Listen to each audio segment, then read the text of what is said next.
The Questions of King Milinda, Book 4, The Solving of Dilemmas, Chapter 1, 4.1, 8 Places to Avoid When Discussing. Master of words and sophistry, clever and wise, Milinda tried to test great Nagasina's skill, leaving him not, again and yet again. He questioned and cross-questioned him, until his own skill was proved foolishness. Then he became a student of the Holy Writ. All night in secrecy he pondered o'er the ninefold scriptures, and therein he found dilemmas hard to solve, and full of snares. And thus he thought, the conquering Buddha's words are many-sided, some explanatory, some spoken as occasion rose to speak, some dealing fully with essential points.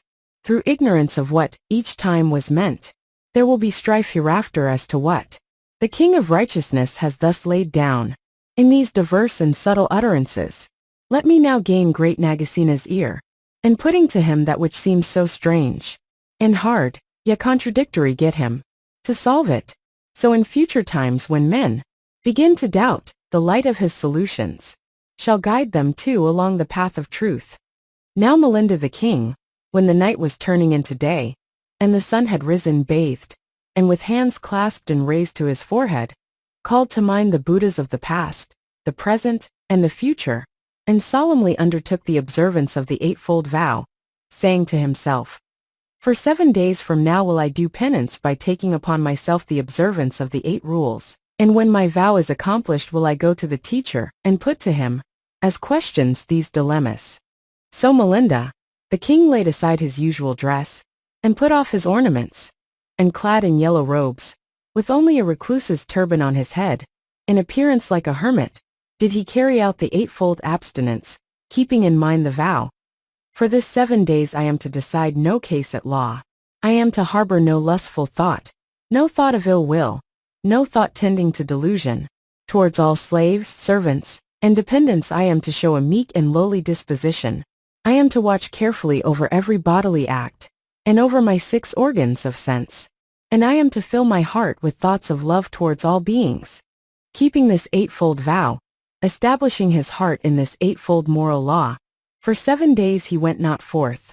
But as the night was passing into day, at sunrise of the 8th day, he took his breakfast early, and then with downcast eyes and measured words, gentle in manner, collected in thought, glad and pleased and rejoicing in heart, did he go to Nagasina, and bowing down at his feet, he stood respectfully on one side and said, there is a certain matter, Venerable Nagasina, that I desire to talk over with you alone. I wish no third person to be present. In some deserted spot, some secluded place in the forest, fit in all the 8 respects for a recluse, there should this point of mine be put, and therein let there be nothing hid from me, nothing kept secret. I am now in a fit state to hear secret things when we are deep in consultation, and the meaning of what I say can be made clear by illustration, as it is to the broad earth, O Nagasina, that it is right to entrust treasure when occasion arises for laying treasure by. So is it to me that it is right to entrust secret things when we are deep in consultation. Then having gone with the master to a secluded spot he further said, there are 8 kinds of places, Nagasina, which ought to be altogether avoided by a man who wants to consult. No wise man will talk a matter over in such places, or the matter falls to the ground, and is brought to no conclusion. And what are the 8? Uneven ground, spots unsafe by fear of men, windy places, hiding spots, sacred places, high roads, light bamboo bridges, and public bathing places. The elder asked, what is the objection to each of these? The king replied, on uneven ground, Nagasina, the matter discussed becomes jerky, verbose, and diffuse, and comes to nothing. In unsafe places the mind is disturbed, and being disturbed does not follow the point clearly. In windy spots the voice is indistinct. In hiding places there are eavesdroppers. In sacred places the question discussed is apt to be diverted to the serious surroundings. On a high road it is apt to become frivolous. On a bridge unsteady and wavering. At a public bathing place the discussion would be matter of common talk. Therefore, as it said, uneven ground, unsafe and windy spots, and hiding places and God-haunted shrines, high roads and bridges and all bathing ghats. These 8 avoid when talking of high things.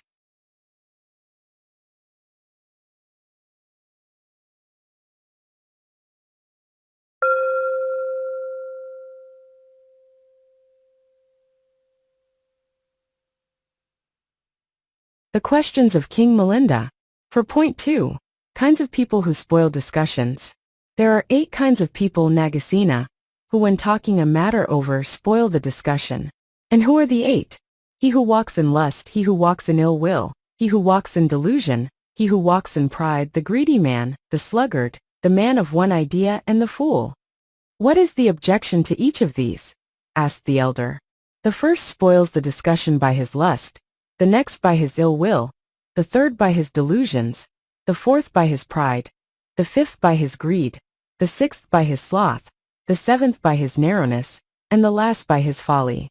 Therefore is it said, the lustful angry, or bewildered man, the proud the greedy, or the slothful man, the man of one idea, and the poor fool.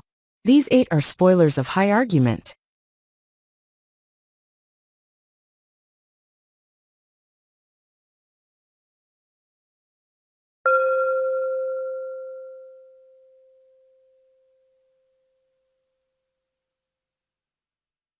The questions of King Milinda. Book 4. The Solving of Dilemmas. Chapter 1. For point 3. Kinds of people who spill secrets. There are 9 kinds of people Nagasena, who let out a secret that has been talked over with them, and treasure it not up in their hearts. And who are the 9? The lustful man reveals it in obedience to some lust, the ill-tempered man in consequence of some ill will, the deluded man under some mistake. The timid man reveals it through fear, and the man greedy for gain to get something out of it. A woman reveals it through infirmity, a drunkard in his eagerness for drink, a eunuch because of his imperfection, and a child through fickleness.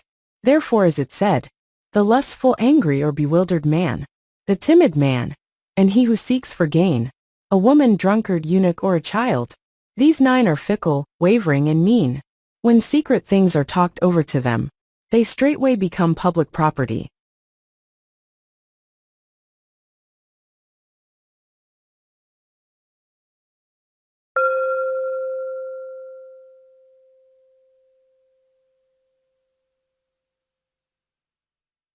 He questions of King Milinda. Book 4. The Solving of Dilemmas. Chapter 1. 4.4. Ripening Insight. There are 8 causes Nagasena, of the advance, the ripening of insight. And what are the 8?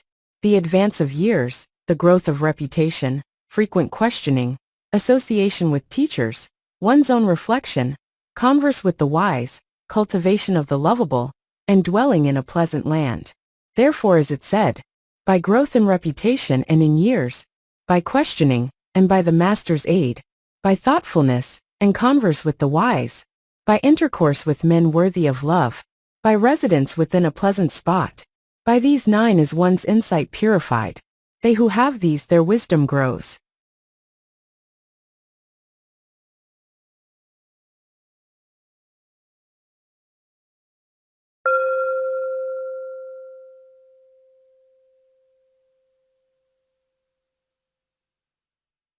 The questions of King Milinda. Book 4. The Solving of Dilemmas. Chapter 1. 4.5. Qualities of a Teacher. This spot, Nagasena, is free from the objections to talking matters over. And I am a model companion for anyone desiring to do so. I can keep a secret, and will keep yours as long as I live. In all the 8 ways just described, my insight has grown ripe. It would be hard to find such a pupil as you may have in me. Now towards a pupil who conducts himself, thus aright, the teacher ought to conduct himself in accordance with the 25 virtues of a teacher. And what are the 25? He must always and without fail keep guard over his pupil.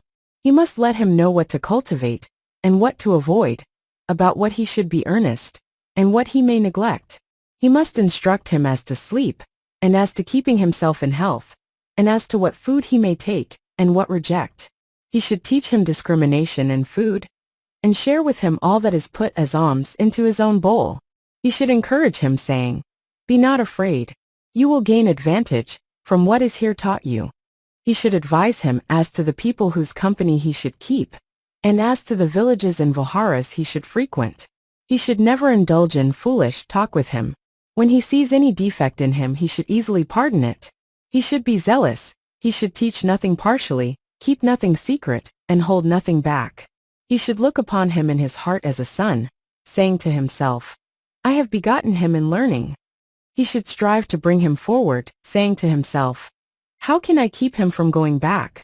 He should determine in himself to make him strong in knowledge, saying to himself, I will make him mighty. He should love him, never desert him in necessity, never neglect him in anything he ought to do for him, always befriend him, so far as he can rightly do so, when he does wrong. These, sir, are the 25 good qualities in a teacher. Treat me altogether in accordance therewith. Doubt, Lord, has overcome me. There are apparent contradictions in the word of the conqueror. About them strife will hereafter arise. And in future times it will be hard to find a teacher with insight such as yours. Throw light for me on these dilemmas, to the downfall of the adversaries.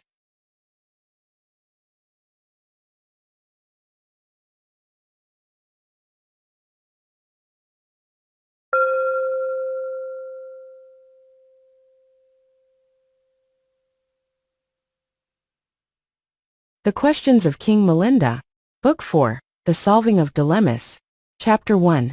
4.6, Qualities of a Lay Disciple. Then the elder agreed to what he had said, and in his turn set out the 10 good qualities which ought to be found in a lay disciple. These 10, O king, are the virtues of a lay disciple. He suffers like pain and feels like joy as the order does. He takes the doctrine Dhamma as his master. He delights in giving so far as he is able to give. On seeing the religion Dhamma of the conqueror decay, he does his best to revive it. He holds right views. Having no passion for excitement, he runs not after any other teacher his life long. He keeps guard over himself in thought and deed. He delights in peace, is a lover of peace. He feels no jealousy, and walks not in religion in a quarrelsome spirit. He takes his refuge in the Buddha. He takes his refuge in the doctrine. He takes his refuge in the order. These, great king, are the 10 good qualities of a lay disciple. They exist all of them in you. Hence is it fit, and right, and becoming in you that seeing the decay of the religion of the conqueror, you desire its prosperity. I give you leave. Ask of me whatever you will. Here ends the introduction to the solving of dilemmas.